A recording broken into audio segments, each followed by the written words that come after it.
उचित सम्मान विधानसभा के चुनाव में हम लोग को नहीं देगा तो हम लोग को कहीं न कहीं रास्ता अलग चुनना पड़ेगा।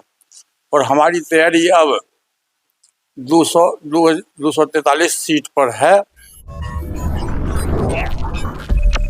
नमस्कार, आप देख रहे हैं ब्रेकिंग बिहार। देखिए, अभी ब्रेकिंग बिहार की टीम मौजूद है खगड़िया में। आने का मकसद है 28 नवंबर। जी हाँ, 28 नवंबर के दिन लोजपा की स्थापना हुई थी और इसी स्थापना के अवसर पर पूर्व केंद्रीय मंत्री पशुपति पारस और उनकी पार्टी रालोजपा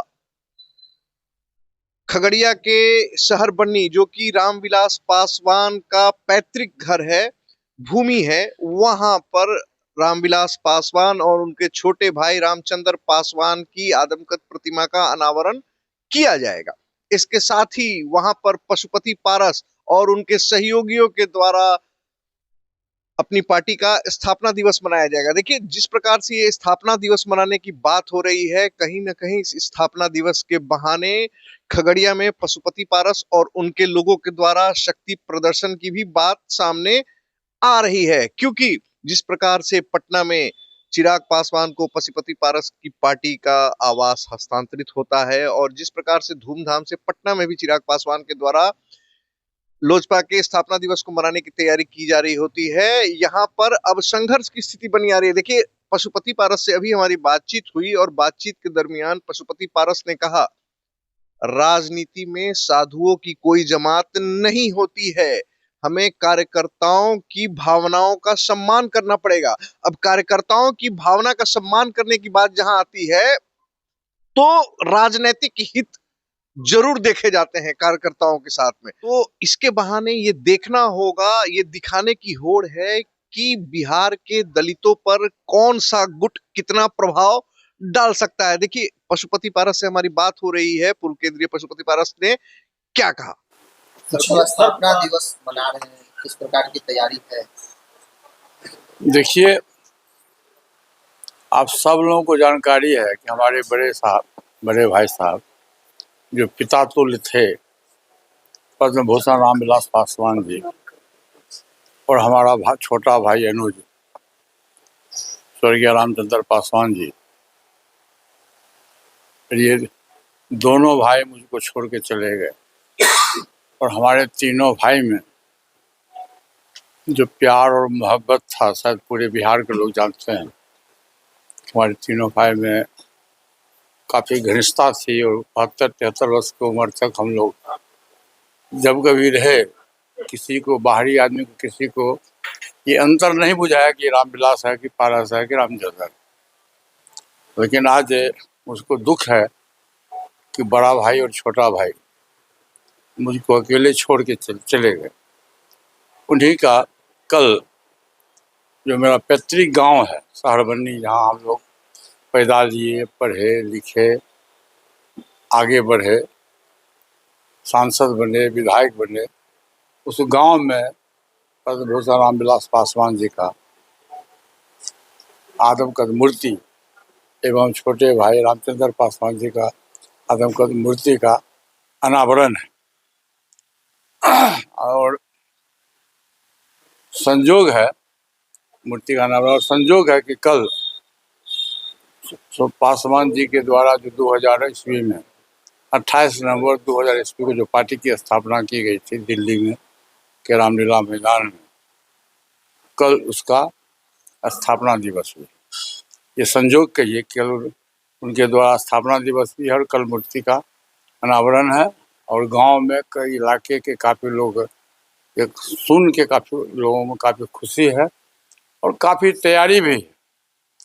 और पासवान जी के चाहने वाले लोग पूरे देश में हैं, विदेशों में भी हैं, लेकिन विदेश के लोगों को तो आना संभव नहीं है। लेकिन पूरे देश से, चाहे कर्नाटक हो, केरला हो, आंध्र प्रदेश हो, उड़ीसा हो, राजस्थान हो, हरियाणा हो, दिल्ली हो, उत्तर प्रदेश हो, सब, असम, मणिपुर से भी सब काफ़ी संख्या में लोग, हमारे स्टेट के पदाधिकारी और हमारे जो सेंट्रल पदाधिकारी है वो काफ़ी संख्या में लोग, कुछ लोग तो आ गए हैं, यहाँ होटल में हैं भी। उड़ीसा के प्रदेश अध्यक्षा शिवानी सेनगुप्ता जी आ गई हैं और लोग रास्ते में 1 घंटे में सभी लोग तो आज यहाँ आ जाएंगे और काफ़ी तैयारी है। और बहुत स्वादपूर्ण वातावरण में तैयारी है। और मैं समझता हूँ कम से कम 15 से 20 हजार लोग कल के इस प्रोग्राम में शिरकत होंगे और लोग अपनी श्रद्धासुमन पासवान जी के चरणों में अर्पित करेंगे। 2025 की तैयारी का 2025 का आगाज बताया जा रहा है,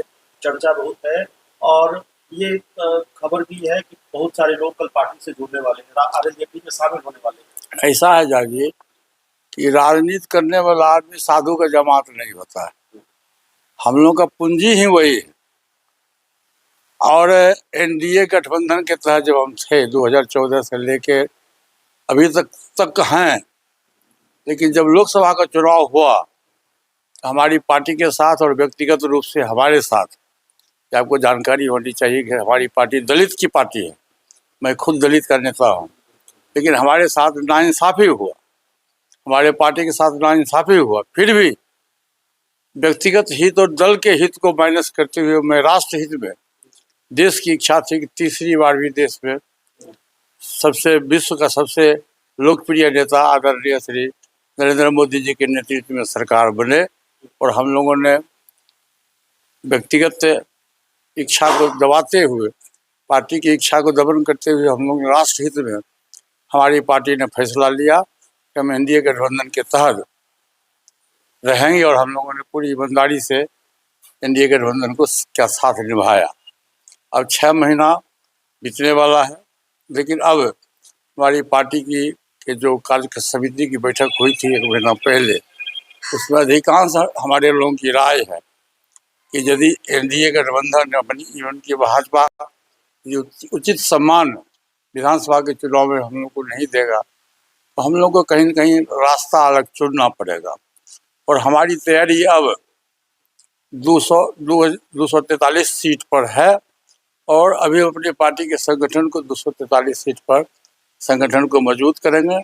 जब समय आएगा, जब भविष्य आएगा, तो उस समय जो पार्टी की राय होगी, आम सहमति होगी, उसी हिसाब से हम फैसला करेंगे। आपकी पार्टी के जो हजारों कार्यकर्ता हैं, लाखों कार्यकर्ता हैं, वो आपकी तरफ उम्मीद भरी निगाहों से देख रहे हैं और उनसे बात भी हमारी हुई और आपने 2 दिनों तक मैराथन बैठक की।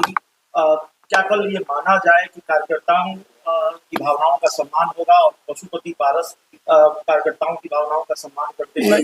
कल का कार्यक्रम कुछ और है। कल स्थापना दिवस है, पार्टी का स्थापना दिवस है और पासवान जी की मूर्ति का अनावरण है। कल हम लोग डेट निश्चित करेंगे और कार्य समिति की बैठक बुलाएंगे और कार्य समिति की बैठक में जो सर्वसम्मति से फैसला होगा, जो कार्यकर्ताओं की राय होगी। देखिए, हमारे पार्टी का संगठन जम्मू कश्मीर से लेकर कन्याकुमारी तक है और पार्टी का जो हमारी पार्टी के राष्ट्रीय स्तर पर भी काफ़ी संख्या में हमारे समर्थक लोग हैं।